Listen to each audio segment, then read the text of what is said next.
अस्सलाम वालेकुम दोस्तों कैसे हैं आप लोग।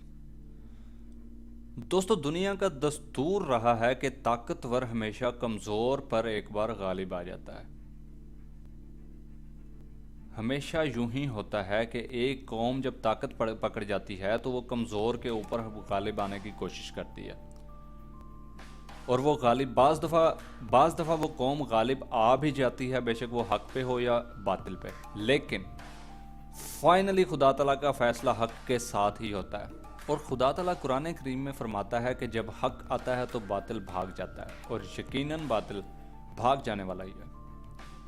दोस्तों वीडियो में आगे बढ़ने से पहले आपसे एक गुजारिश है, अगर आप हमारे चैनल पर नए हैं तो चैनल को सब्सक्राइब कर लें और साथ में मौजूद घंटी के बटन को भी दबा दें, और हमारी वीडियो को लाइक ज़रूर किया करें, क्योंकि आपका लाइक करने से हमारा हौसला बढ़ता है और हम नई नई वीडियोज़ आपके लिए मेहनत करके लेके आते हैं। दोस्तों इसराइल फ़लस्तीन का फ्रंट एक बार फिर से सरगर्म है। इसराइल ने गज़ा के अंदर दोबारा पेशकदमी शुरू कर दी है। अब पहले सारे सिनेरियो को समझना होगा, फिर आपको समझ लगेगी कि इसराइल कैसे फ़लस्तीन पर कब्ज़ा करना चाहता है और गज़ा में से फ़लस्तीनियों को निकाल बाहर करना चाहता है। अभी तक देखा जाए तो इसराइल अपने अज़ाइम में नाकाम रहा है, क्योंकि एक साइड से हमास फुल टक्कर दे रहा है इसराइल को, दूसरी साइड से अगर देखा जाए तो हिजबुल्लाह उसके ऊपर मिसाइल दाग रहा है, तीसरी साइड पे देखा जाए तो ईरान की प्रॉक्सी इतनी स्ट्रॉन्ग है कि वो इसराइल को कुछ करने नहीं दे रही। दुनिया में कहा जाता है कि ये यहूदी सबसे स्ट्रॉन्ग कौम है। हर हर मज़हब के लोग अपने मज़हब में लोगों को बुलाते हैं। यहूदी कहते हैं कि हमें कोई ज़रूरत नहीं है किसी की, हम अकेले ही काफ़ी हैं। लेकिन दोस्तों याद रखें कि एक दिन इस्लाम का गलबा आना ही आना है, ये जो मर्जी कर लें। लेकिन फ़िलहाल के सिनेरियो को समझने के लिए आपको वीडियो पूरी देखनी पड़ेगी। देखें, इनकी स्ट्रैटेजी को समझना पड़ेगा। अगर इस मौके पर आकर भी तमाम मुसलमान मुल्क एक ना हुए तो इनका कुछ नहीं बचना। फ़िलहाल इनकी तबाही मुकद्दर बनेगी अगर सारे मुसलमान मुल्क खुदा ना खास्ता एक ना हुए तो।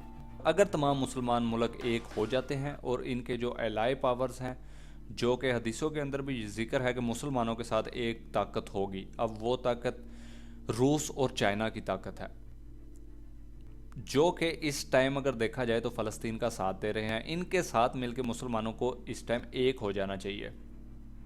इसराइल ने दोबारा गज़ा के अंदर बमबारी शुरू कर दी है और पेशकदमी करने की कोशिश कर रहा है, लेकिन हमास के बहादुर लड़ाके मुजाहिद जो हैं वो उन्हें फुल टक्कर दे रहे हैं और उन्हें रोका हुआ है। उनके टैंक तबाह कर रहे हैं, उनके लोगों को मार रहे हैं, उनके लोगों पर जो है वो रॉकेट बरसा रहे हैं और इसराइल की पेशकदमी को रोका हुआ है।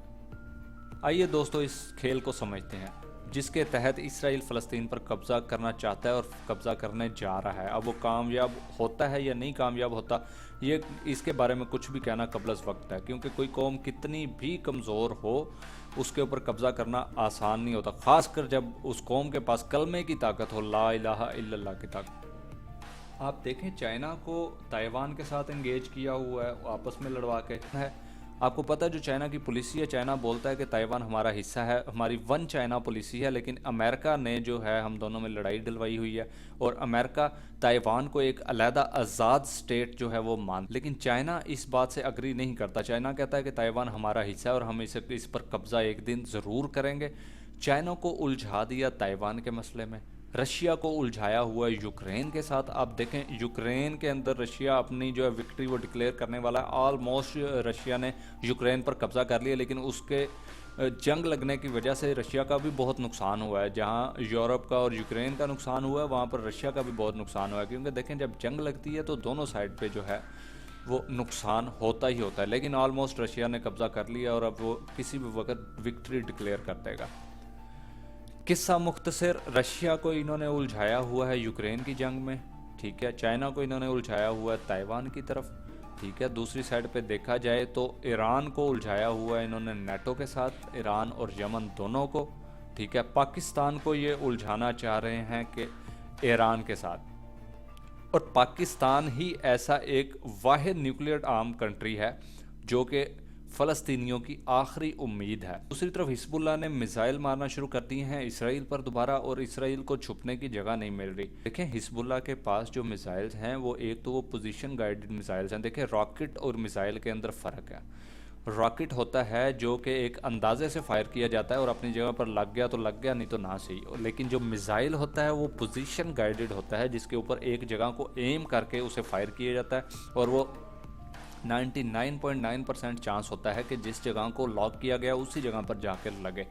हिजबुल्लाह के पास, हमास के पास सिर्फ रॉकेट्स हैं, जबकि हिजबुल्लाह के पास रॉकेट्स भी हैं और सुपरसोनिक मिसाइल्स हैं जो कि पोजीशन गाइडेड मिसाइल्स हैं। और ऑलमोस्ट समझ लें कि 50% से ज़्यादा मिसाइल्स ऐसे होते हैं जो कि रेडार पे डिटेक्ट नहीं होते और इसे आयरन डोम भी जो है इंटरसेप्ट नहीं कर पाता, जिसकी वजह से इसराइल की जो बेसिस हैं उसके ऊपर लगातार हिजबुल्लाह जो है वो मिसाइल दाग रहा है और इसराइल का बहुत ज़्यादा नुकसान हो रहा है। लेकिन उसके बावजूद आपको पता है कि इसराइल कितना ताकतवर है, अमेरिका को चलाता है, बल्कि पूरी दुनिया को इसराइल ही चला रहा है इस टाइम।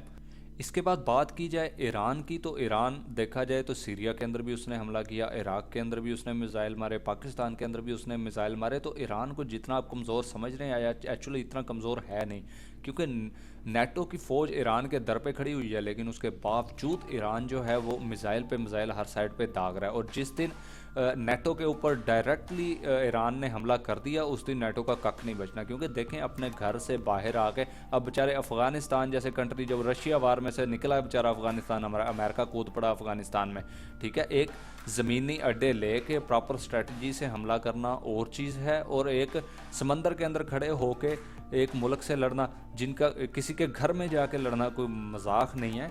इसलिए जितनी मर्जी पावर लेके नेटो आए, नेटो का बेड़ा गर्क ईरान कर देगा।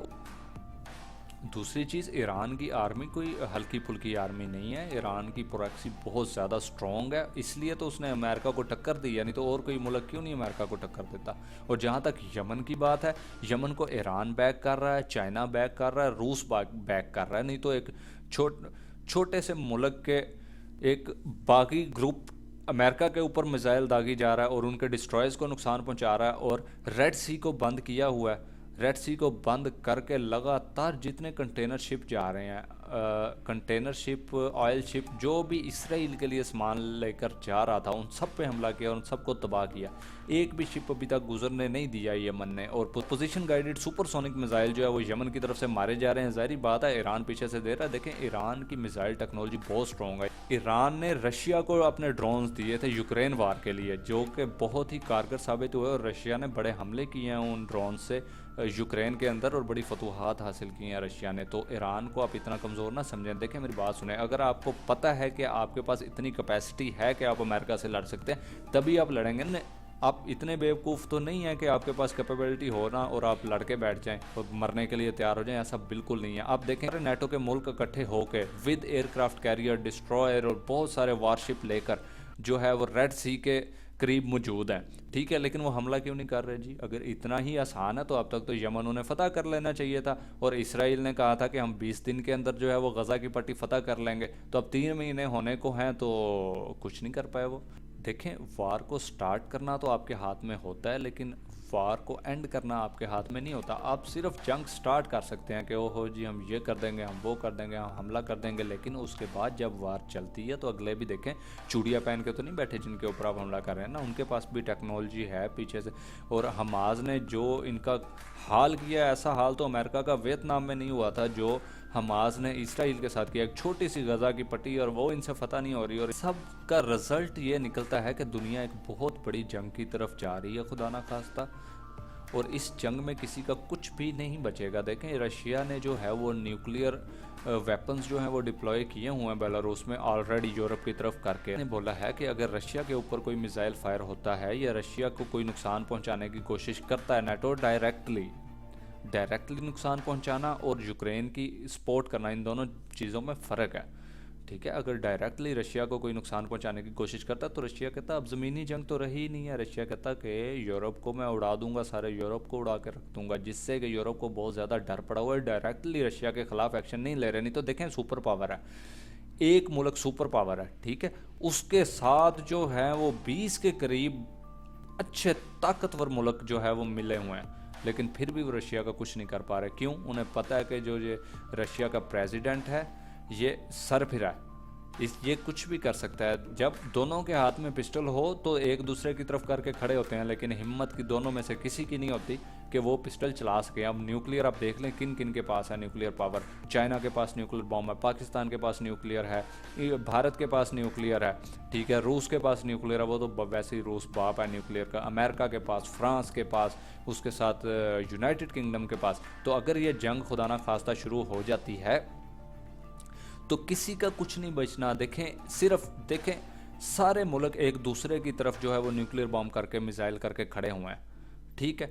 इंतज़ार ये है कि कौन सिरफिरा पहले न्यूक्लियर का बटन दबाता है। जिस टाइम न्यूक्लियर का बटन दबाया गया तो समझ लें कि जैसे पंजाबी में बोलते हैं ना कि सारे का फिर झाका खुल जाना वा, तो वो हिसाब होना है कि सारे जो शर्म कर रहे हैं किसी ने फिर शर्म नहीं करनी। एक न्यूक्लियर बम चलने की देर है तो फिर सारों ने जो है एक दूसरे पे न्यूक्लियर मारने, और खुदा ना खास्ता इस दुनिया के पल्ले कुछ नहीं बचेगा। तो इसका सिर्फ एक ही तरीका है इस जंग से बचने का कि खुदा ताला के हजूर हम दुआ करें। इसके अलावा कोई तरीका नहीं नज़र आता इस जंग से बचने का। तो दोस्तों, उम्मीद है आपको वीडियो आज की पसंद आई होगी। आपसे रिक्वेस्ट है कि वीडियो को लाइक कर दें और हमारे चैनल को ज़रूर सब्सक्राइब करें। अगली वीडियो तक के लिए अल्लाह हाफिज़।